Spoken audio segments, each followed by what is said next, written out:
একা একা দৌড়ে চলে এসছে। লালন কি নিয়ে এসছে হাতে? দেখি তো, এটা কি খাবার? কাজু বাদাম।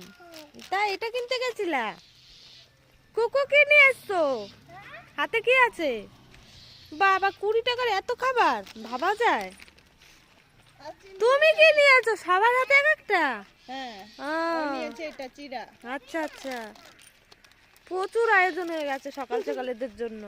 আর লালনের 2টা চকলেট অলরেডি খাওয়া হয়ে গেছে। ওরে বাবা, এতটুক সময়ের মধ্যে? দোকান তো 2 মিনিটের রাস্তা, তার মধ্যে নাকি এদের খাওয়া হয়ে গেছে।